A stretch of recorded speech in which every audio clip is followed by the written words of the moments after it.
सभी विद्यार्थियों का हार्दिक स्वागत, हार्दिक अभिनंदन।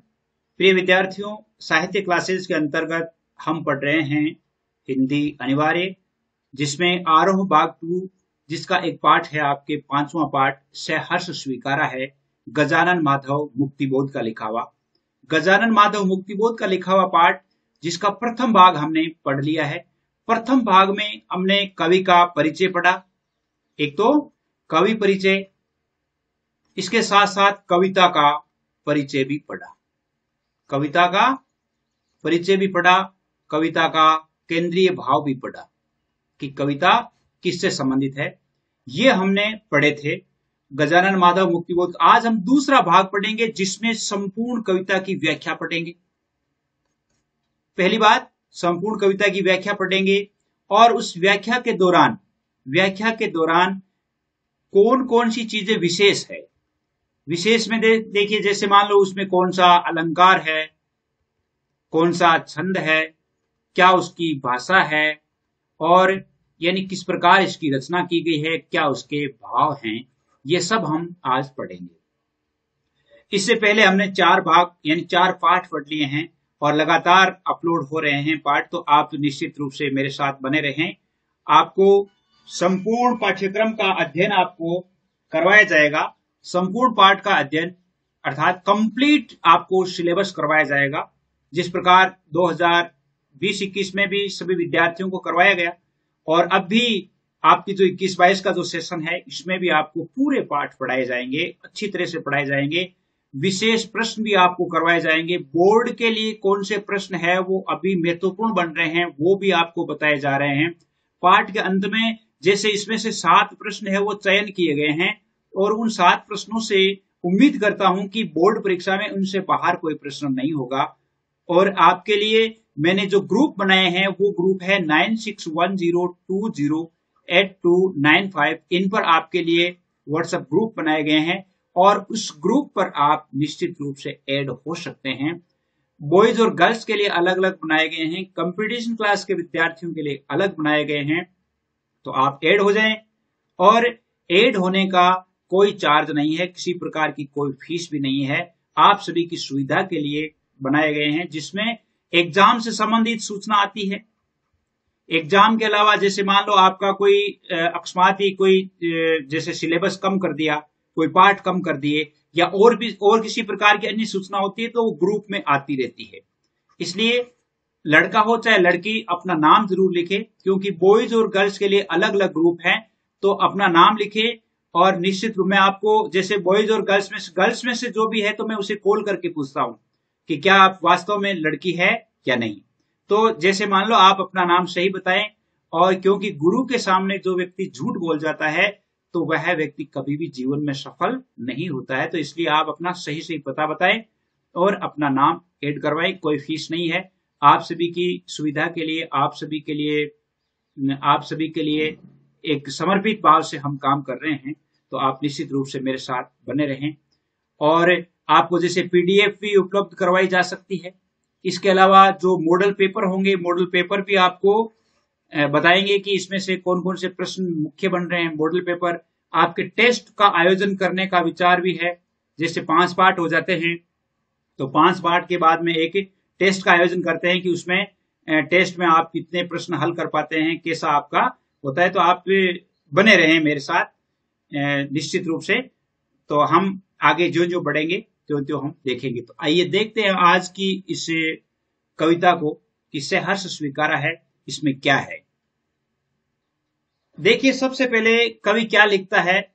जिंदगी में जो कुछ है, जो भी है, सहर्ष स्वीकारा है। बिल्कुल खड़ी बोली में लिखा हुआ है, यानी हिंदी के शब्दों में लिखा हुआ है, एकदम सहज ग्राह्य शब्द हैं।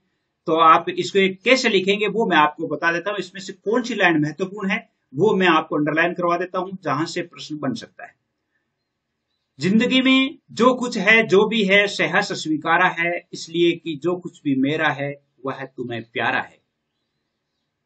गर्वीली गरीबी यह है, ये गंभीर अनुभव शब्द, ये विचार वैभव शब्द, दृढ़ता यह है, भीतर की सरिता यह अभिनव शब्द, मौलिक है, इसलिए कि पल पल में जो कुछ भी जागृत है, अपलक है संवेदन तुम्हारा है। देखिए, जहां कहीं भी होता है तो हम सबसे पहले इसका प्रसंग लिखते हैं, प्रसंग के बाद व्याख्या होती है, व्याख्या के बाद उसमें जो कोई विशेष होता है वो बात होती है। तो प्रसंग में हम क्या लिखेंगे कि प्रस्तुत काव्यांश गजानन माधव मुक्तिबोध द्वारा, गजानन माधव मुक्तिबोध द्वारा लिखित भूरी भूरी खाक दूल काव्य संग्रह में से संग्रहित एक कविता का अंश है, जिसका नाम है सहर्ष स्वीकारा है। कवि ने जीवन की सफलताओं असफलताओं को स्वीकार करते हुए जीवन की चुनौतियों को स्वीकार करने से संबंधित निर्देश दिया है या संदेश दिया है। व्याख्या हम क्या करेंगे?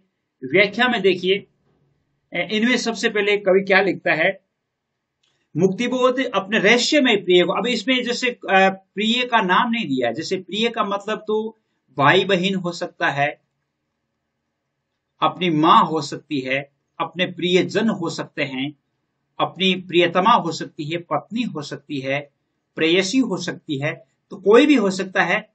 तो अब ये कवि इसने रहस्य लिखा है, तो रहस्य में प्रियतम को उसने कहा है कि जिंदगी में जो कुछ भी है, जो भी है सहर्ष, अर्थात जीवन में जितनी भी जो विषमताएं हैं, अर्थात मेरे जीवन की जो विशेषताएं हैं, उन सभी स्थितियों को मैंने सहर्ष स्वीकार किया है। एक तो स्वीकार करना होता है, एक सहर्ष स्वीकार करना होता है। तो मैंने सहर्ष स्वीकार किया है, क्योंकि इसलिए कि जो कुछ भी मेरे पास है वह तुम्हें प्रिय है, इसलिए मैंने सहर्ष स्वीकार किया है। गर्वीली गरीबी, अर्थात मेरी ये जो महान गरीबी है, मेरी जो ये स्वाभिमान रूपी जो गरीबी है, मेरे ये जो स्वानुभूत अनुभव है, मेरे विचार वैभव है, मेरी जो जीवन की दृढ़ता है, भीतर की सरिता यह है, अर्थात जीवन में जीवन की जितनी भी स्थितियां हैं, ये सब मेरी अपनी है, अर्थात मौलिक है। ये सब मेरी अपनी है, क्योंकि ये सब मेरी मौलिक है। सुख दुख है, उपलब्धियां हैं, कमजोरियां हैं, सफलताएं असफलताएं हैं, इन सबको मैं प्रसन्नता पूर्वक स्वीकार करता हूं। इसलिए स्वीकार करता हूं क्योंकि आपने इनको प्रेम पूर्वक स्वीकार किया है, आपने इनको प्रेम पूर्वक स्वीकार किया है। मेरी जो, मैं निर्धन होते हुए भी आत्मगौरव की भावना से, यानी जीवन की अनुभूतियों को जीने का जो मेरा जो जज्बा है, ये सब मौलिक है, अपना है। इसलिए कि पल पल जो कुछ जागृत है अपलक है, अर्थात पल पल प्रतिपल जो भी मेरे जीवन में घटित होता है वे सब तुम्हें प्रिय है और उसमें तुम्हारी ही संवेदना है।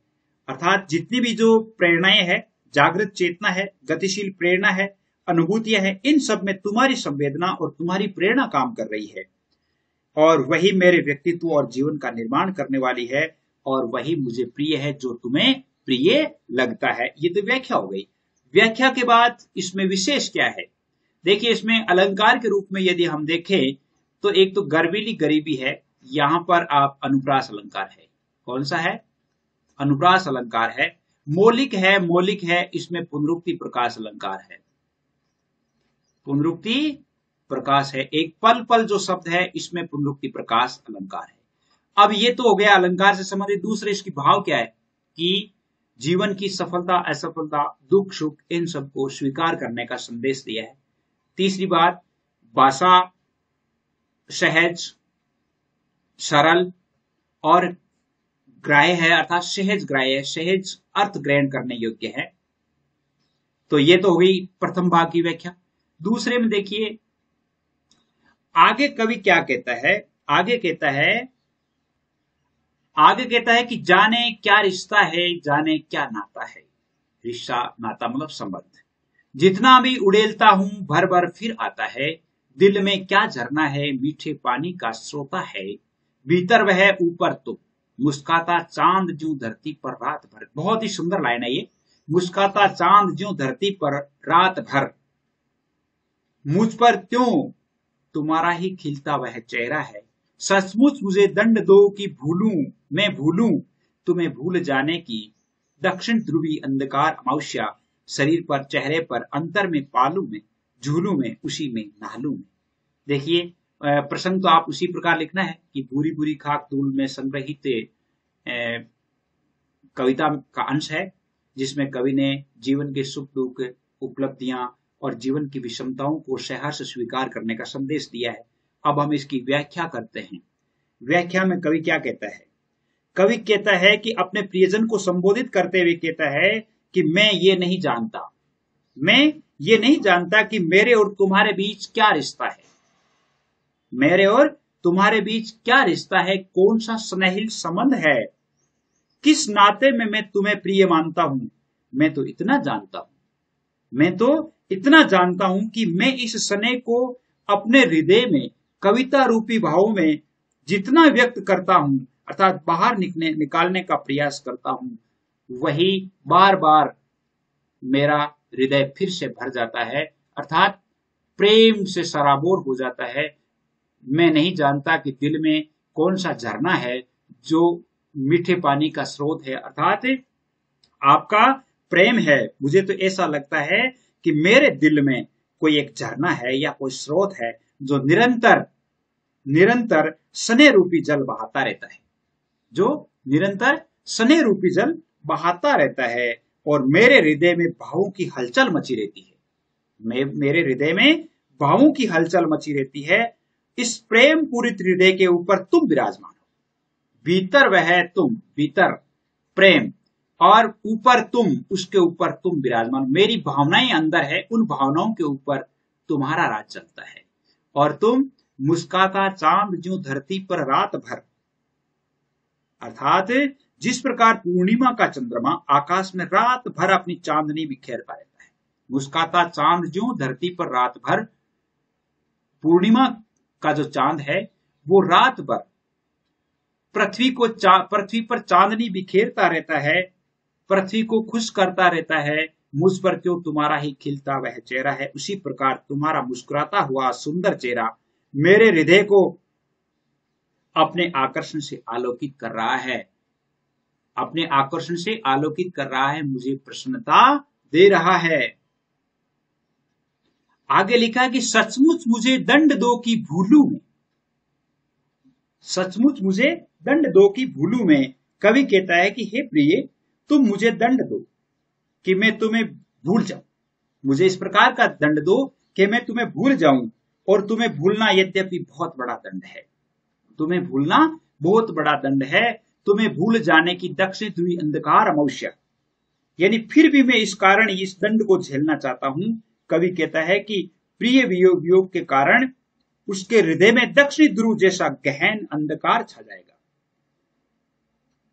यानी क्या कहता है कि तुम्हें भूल जाने की दक्षिणी ध्रुवी अंधकार अमावस्या, अर्थात जिस प्रकार दक्षिणी ध्रुव पर जैसे अंधेरा छाया हुआ है, वैसे ही तुम्हें भूल जाने पर मेरे जीवन में एक अमावस्या आ जाएगी, एक अंधेरा आ जाएगा, शरीर पर, चेहरे पर, अंतर में, पालू में, झूलू में, उसी में नहलू में।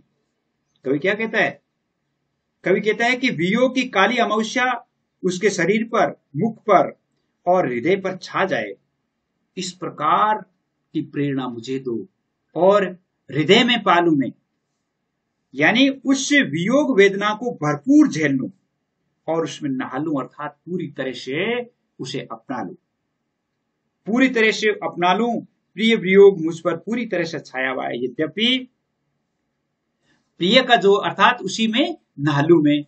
तो इसमें देखिए अब यहां पर कौन कौन सी चीज है वो महत्वपूर्ण है, यानी अलंकार कौन सा है। देखिए एक तो भर भर, इसमें पुनरुक्ति प्रकाश है। पुनरुक्ति प्रकाश कहां होता है? पुनरुक्ति प्रकाश वहां होता है जहां पर एक ही शब्द का दो बार आवृत्ति होती है और दोनों बार अर्थ सेम होता है। आगे देखिए, आगे लिखा है कि मुस्काता चांद ज्यों, यहां पर उत्प्रेक्षा अलंकार है। कौन सा है? उत्प्रेक्षा अलंकार है। मुझ पर तुम्हारा ही खिलता है, सचमुच मुझे दंड दो कि भूलू में, भूलू में, इसमें भी क्या है? पुनरुक्ति प्रकाश है। तुम्हें भूल जाने की दक्षिण ध्रुवी अंधकार अमावस्या, शरीर पर, चेहरे पर, अंतर में, पालू में, इसमें अनुप्रास अलंकार है क्योंकि पे पे की आवृत्ति हो रही है। भाषा सरल, सुबोध और सहजग्राह्य है। अगला देखते हैं। आगे देखिए, आगे देखिए कि इसलिए तुम्हें भूलने का क्या कारण है? इसलिए कि तुमसे ही परिवेष्टित आच्छादित रहने का रमणीय ये उजेला अब सहा नहीं जाता, नहीं सहा जाता है। ममता के बादल की मंडराती कोमलता भीतर पिराती है। कमजोर और अक्षम हो गई है यह आत्मा, छटपटाती छाती को भवितव्यता डराती है। बहलाती शहलाती आत्मीयता बर्दाश्त नहीं होती है। कवि कितनी सुंदर बात कहता है। कवि क्या कह रहा है? कवि कहता है कि मेरे मन में प्रिय की ममता सदा बादलों की भांति, अर्थात तुम्हारी जो ममता है उन्होंने मुझे परिवेष्टित कर रखा है, घेर रखा है। ये कोमल ममता मेरे हृदय के अंदर ही अंदर पीड़ा पहुंचाती रहती है, लेकिन इसी कारण मेरी आत्मा है वो कमजोर हो गई है, और मैं भविष्य के बारे में सोचता हूं तो मुझे डर लगने लगता है, मेरी छाती छटपटाने लगती है और भयानक भविष्य की कल्पना करके डरने लग जाता हूं। सहा नहीं जाता। अर्थात रमणीय ये कहता है कि तुम्हारा जो प्रेम है, इस प्रेम ने मुझे इस तरह आवेष्टित कर रखा है, इस तरह घेर रखा है, नहीं एक पल भी तुमसे दूर होते ही मेरे मन में छटपटाहट हो जाती है, और मैं आपसे यानी दूर होके या आपसे जो दूरियां हैं वो सही नहीं जाती है। आपकी ममता के बादल है वो मेरे ऊपर मंडराते रहते हैं, और ये कोमलता मेरे हृदय में समाई हुई है। अब कमजोर और अक्षम हो गई है ये आत्मा, यानी आपके प्रेम की इतनी आदी हो गई है कि अब मेरी आत्मा तुम्हारे बिना रह भी नहीं सकती। लेकिन मुझे एक ही मेरा अंधकारमय भविष्य को देख करके मेरी छाती छटपटाती है, मुझे दुख होता है, कांपने लग जाता हूं, ऐसी कल्पना करता हूं कि आप अगर जीवन में नहीं होंगे तो मेरा क्या होगा। बहलाती सहलाती आत्मीयता बर्दाश्त नहीं होती है, यानी प्रिय का बहलाना सहलाना, रह रहकर अपनापन जताना मुझे सहन नहीं होता है। मैं संघर्षशील बनना चाहता हूं। मैं क्या बनना चाहता हूं? संघर्षशील बनना चाहता हूं, संघर्ष करके जीवन को जीना चाहता हूं। आपके ऊपर मेरा जीवन, आपके प्रेम से मैं आप पर निर्भर हो गया हूं, अर्थात आपके बिना मैं रह नहीं सकता। इसका अर्थ है कि मैं आप पर निर्भर हो गया हूं, इसलिए मुझे उस निर्भरता से आजादी चाहिए और आत्मनिर्भर बनना चाहता हूं। आगे की देखिए, आगे में क्या लिखा है? सचमुच मुझे दंड दो कि हो जाऊं पाताली अंधेरी गुफाओं के विवरों में, धुएं के बादलों में बिल्कुल मैं लापता कि वहां भी तो तुम्हारा ही सहारा है। इसलिए जो कि कुछ मेरा है या मेरा जो होता सा लगता है, होता सा संभव है, सभी वे तुम्हारे ही कारण कार्यों का घेरा है, कार्यों का वैभव है। अब तक जो जीवन में, जिंदगी में जो कुछ था, जो कुछ है, सहर्ष स्वीकारा है, इसलिए कि जो कुछ मेरा है वह तुम्हें प्यारा है। कवि क्या कहता है? कवि कहता है कि प्रिय मुझे इस प्रकार का दंड दो कि मैं तुम्हें भूल जाऊं। यही कहते हैं। आगे लिखते हैं कि सचमुच मुझे दंड दो, मैं तुम्हारा दोषी हूं, सचमुच मुझे दंड दो, और मैं पाताल की घनघोर गुफाओं में, भीषण सुनसान सुरंगों में, दम घुटने वाले धुएं के बादलों में लापता होना चाहता हूं। कहां होना चाहता हूं? पाताल की अंधेरी गुफाओं में, जहां पर किसी के दर्शन तक नहीं हो, धुएं के बादलों में बिल्कुल मैं लापता होना चाहता हूं, और लापता होना चाहता हूं। मेरा जीवन घुटन से समाप्त हो जाए, इस प्रकार का जीवन जीना चाहता हूं, परंतु मैं उस अकेलेपन और लापता होने की स्थिति में भी प्रसन्न रहूंगा। लापता वहां भी तो तुम्हारा इशारा, अगर मैं वहां लापता रहूंगा तो भी तुम्हारी यादें मेरे साथ रहेगी, तुम्हारे साथ बिताए पल मेरे साथ रहेंगे, जो कि जो कुछ मेरा है या मेरा जो होता सा लगता है, होता सा संभव होता है, वो तुम्हारे ही कारण होता है। अर्थात जो कुछ भी मेरे साथ जो स्थितियां बनती है वो सब तुम्हारे ही कारण बनती है। तुम्हारी प्रेम भरी यादें मुझे अकेलेपन के संतरास से भी प्रसन्न रखेगी, और तुम्हारे निश्चल प्रेम की अनुभूतियां मुझे सहारा प्रदान करेगी। आगे कवि क्या लिखता है? कवि कहता है कि मेरे जीवन में जो कुछ भी है, जो मेरी स्थितियां हैं, जो मेरी स्थितियां हो सकती है, मेरी प्रगति ले लो, मेरा प्रगति ले लो या मेरा विनाश ले लो, सब कुछ, मेरा पतन और उत्थान दोनों तुम्हारे साथ ही जुड़े हुए हैं, तुम्हारे ही कारण है। अर्थात अब तक जो जिंदगी में था, परिणाम यही हुआ कि अब तक जो जिंदगी में और मेरा वर्तमान में है वो सब कुछ तेरे कारण है। क्यों? इसीलिए मैंने मेरे इस जीवन को सहर्ष स्वीकार किया है, क्योंकि जो कुछ मेरा है वो तुम्हें प्रिय है। अर्थात मैं जैसा हूं वैसा तुमने मुझे स्वीकार किया है।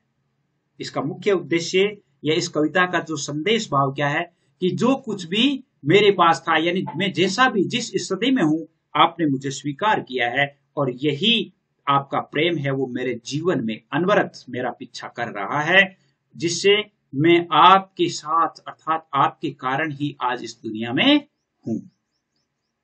देखिए, यहां तक अपन ने व्याख्या पढ़ी। अब इसमें थोड़ा इंपॉर्टेंट या जो महत्वपूर्ण है या विशेष जो है वो आप देख लीजिए। अनुप्रास अलंकार है इसमें। अनुप्रास अलंकार देखिए कहां पे है। इसमें धुएं के बादलों बिल्कुल में लापता, दे दे की जैसे ले की आवृत्ति हो रही है, लापता वहां भी तुम्हारा ही सहारा है, अनुप्रास अलंकार है। ये मेरा जो होता सा लगता है, अर्थात होता सा लगता है, होता सा संभव है, इसमें अनुप्रास भी है उपमा भी है, अनुप्रास भी है उपमा भी है। सभी तुम्हारे कारण कार्यों का घेरा है, कार्यों का वैभव है। अब तक जिंदगी में जो कुछ था सहर्ष स्वीकार है। तो ये तो थी व्याख्या। अब इसमें से कौन से प्रश्न महत्वपूर्ण बनते हैं वो देख लेते हैं। इस पाठ में से आपके जो महत्वपूर्ण प्रश्न बनते हैं, पहला प्रश्न देखिए। पहला प्रश्न है कि कवि ने अपने जीवन में किन्हें स्वीकार किया है। उत्तर क्या लिखेंगे? उत्तर इस प्रकार लिखेंगे कि कवि ने जीवन में सुख दुख, सफलता असफलता एवं जीवन की कमजोरियों तथा खूबियों को स्वीकार किया है। खूबियों को मतलब जो प्रशंसाएं हैं, खूबियों को स्वीकार किया है। कवि ने अपने और प्रिय के रिश्ते को किस प्रकार व्यक्त किया है। उत्तर कैसे लिखेंगे? कवि ने अपने और प्रिय के रिश्ते को इस प्रकार व्यक्त किया है। कवि कहते हैं कि मेरे और मेरे प्रियतम के प्रति जो रिश्ता है उसे शब्दों में व्यक्त नहीं कर पाता हूं। मैं जब जब स्नेह को भूलना चाहता हूं तब तब मेरा हृदय फिर से प्रेम पूरित हो जाता है। मुझे ऐसा प्रतीत होता है कि मेरे हृदय में ये प्रेम प्रपात अर्थात प्रेम झरना अनवरत बहता रहता है। जिस प्रकार चंद्रमा अपनी चांदनी से पृथ्वी को शीतल एवं सुंदर बनाता है, ठीक उसी प्रकार मेरे प्रिय का प्रेम भी मुझे स्नेह से आलोकित कर मुझे खुशियों की सौगात देता है। बहुत इंपॉर्टेंट प्रश्न है ये। कवि ये आपकी परीक्षा के हिसाब से इंपॉर्टेंट है, थोड़ा ध्यान रखना। कवि दंड क्यों पाना चाहता है? कवि स्वयं आत्मनिर्भर होकर के जीना चाहता है, इसलिए वो उनके प्रेम को भूल जाना चाहता है, ये दंड पाना चाहता है। कवि अपने प्रिय से किस दंड की मांग करता है? कवि अपने प्रिय से कहता है कि मुझे पाताल की घनघोर गुफाओं में भीषण सुनसान स्थान में दम घोटू धुएं के बादलों में सर्वथा खो जाने के दंड की मांग करता है। कौन से दंड की मांग करता है? सहर्ष स्वीकार है। कविता में कवि ने क्या संदेश दिया है? इस कविता के माध्यम से कवि हमें यह संदेश देना चाहते हैं कि हमें अपने जीवन में आने वाले सुख दुख, सफलता असफलता, प्रशंसा निंदा स्तुति, संघर्ष अवसाद अर्थात जीवन में हर एक उतार चढ़ाव को सहन करना चाहिए, उसे सहर्ष स्वीकार करना चाहिए, जीवन में संघर्ष करते रहना चाहिए। छठा प्रश्न है कि भीतर की सरिता यह अभिनव सब मौलिक है, पंक्ति का आशय स्पष्ट कीजिए। तो इसका उत्तर आप इस प्रकार लिखेंगे कि इसमें कवि ये कहना चाहते हैं कि उसके पास स्वाभिमान युक्त गरीबी, जीवन के गहन अनुभव, विचार वैभव, आंतरिक दृढ़ता और भावों की नदी, ये सब मौलिक अर्थात उनके अपने हैं, संवेदना से युक्त है, इनमें किसी प्रकार की कोई कृत्रिमता नहीं है, किसी प्रकार की कोई बनावटीपन नहीं है। सातवां प्रश्न है कि बरसाती आंखों के बादल बनते जहां भरे करुणा जल, पंक्ति का आशय स्पष्ट कीजिए। इस पंक्ति में कवि इसका उत्तर आप इस प्रकार लिखेंगे कि इस पंक्ति में कवि ने भारतीयों की मानवीय संवेदना, सहानुभूति एवं करुण भावों को व्यक्त किया है। जिस प्रकार बादलों से बरसने वाला जल पृथ्वी को शीतल कर देता है, उसी प्रकार भारत के लोग भी मानवीय संवेदना से सराबोर है। यहाँ के लोग सहयोग, सहानुभूति और पर दुख के लिए हरदम तैयार रहते हैं। इस पंक्ति का आशय यह है। देखिए, उम्मीद करता हूं कि आपको ये पाठ अच्छी तरह से समझ में आया होगा। अगर पाठ समझ में आया है तो आप निश्चित रूप से 9610208295 इन पर आप जरूर लिख के भेजें कि आपके समझ में आया है, पाठ अच्छी तरह से समझ में आ रहे हैं कि नहीं आ रहे हैं। और यदि किसी प्रकार का कोई परिवर्तन होना, जैसे मान लो कि पाठ को थोड़ा इस प्रकार समझाया जाए, तो आप निश्चित रूप से मुझे गाइड करें। आप मुझे बताएं कि हमें इस प्रकार समझाएं ताकि हमारे लिए अच्छी तरह से समझ में आ जाए। तो आप मुझे लिखें भी, और आपको व्हाट्सएप नंबर ये बताए दिए मैंने, तो आप देर किस बात की, निश्चित रूप से अपने मोबाइल के माध्यम से मेरे साथ आप जुड़े रहें और चैनल को सब्सक्राइब जरूर करें ताकि मुझे हौसला मिले कि आगे मैं प्रेरित होता रहूं। आज के लिए बस इतना ही। जय हिंद, जय भारत।